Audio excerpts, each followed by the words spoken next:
Eso, Canadá va a exigir un visado de turista a los mexicanos que visiten el país en respuesta al fuerte aumento de las solicitudes de refugio de ciudadanos.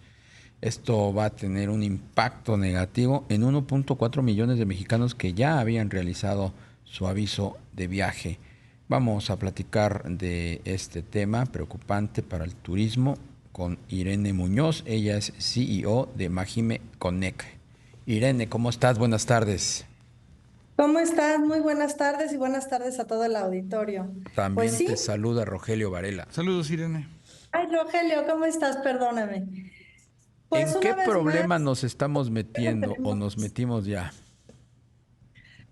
Pues mira, lo que pasa es que al final las decisiones de los mexicanos sí han cambiado en los últimos años y estas solicitudes de asilo que llaman muchísimo la atención, nosotros podemos ver su crecimiento e incremento a partir de hace 8 años, cuyo número eran 260 solicitudes. Entonces, es un país que está de moda para poder emigrar de México.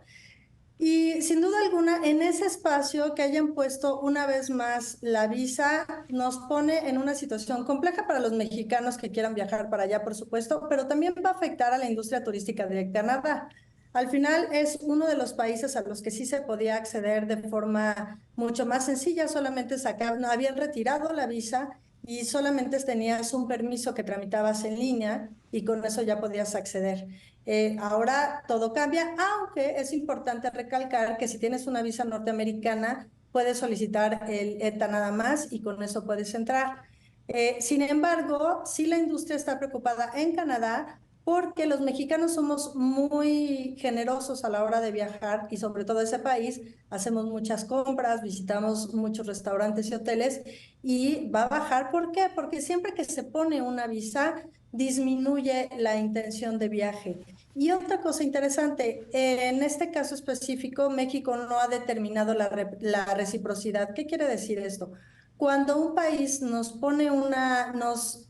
obliga a generar una visa, lo que hacen los países recurrentemente es la reciprocidad. También a sus ciudadanos se les solicitaría una visa. En este caso, México no lo ha hecho y por lo visto no va a tener intención de hacer.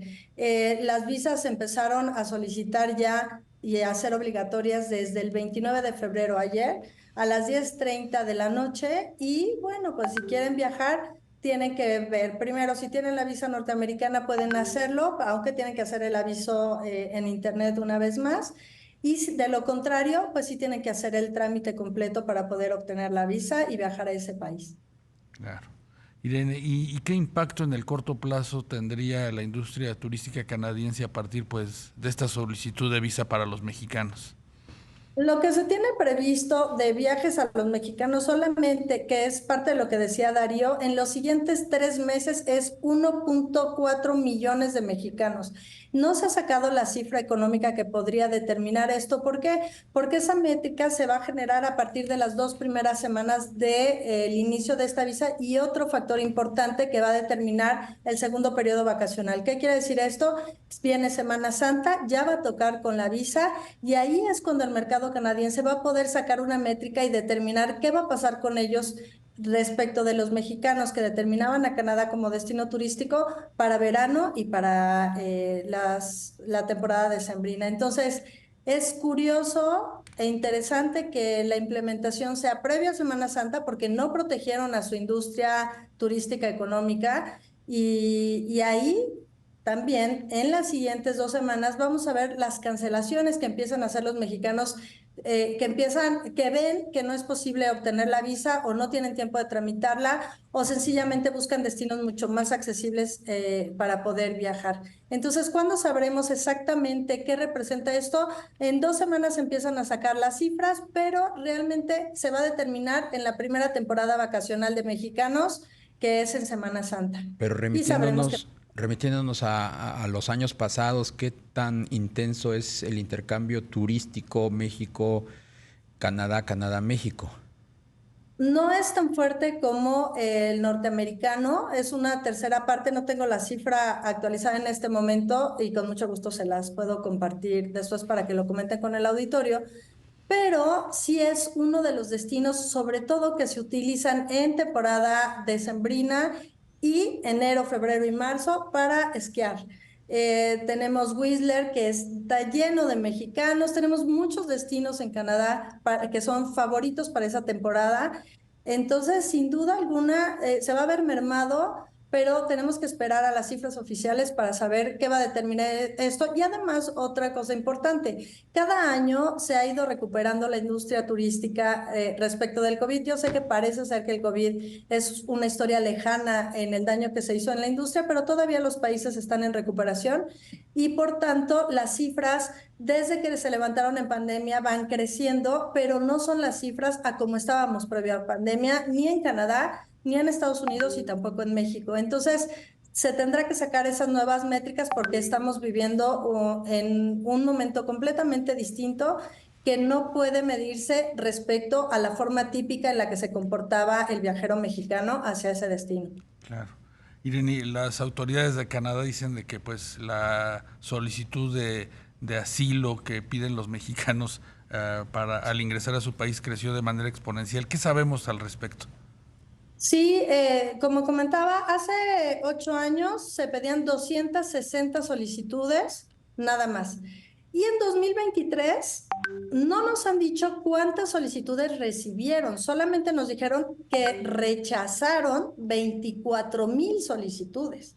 Entonces, la cifra exacta de cuántas personas lo solicitaron y lo obtuvieron, no la tenemos, pero sí tenemos los rechazos. Entonces sí podemos observar que la cifra es gigantesca respecto a lo que ocurría hace 8 años.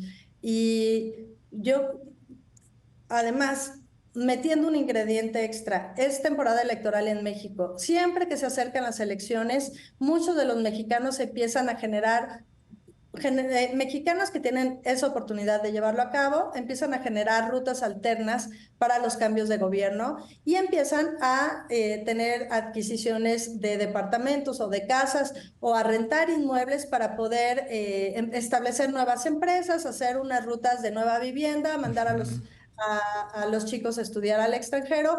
Y todo esto también se va a modificar y se va a mermar a partir de estas nuevas disposiciones, porque también ¿qué pasaba con el permiso que se tenía? Y sí voy a contar esto porque sí lo hablé en algún momento con las autoridades migratorias.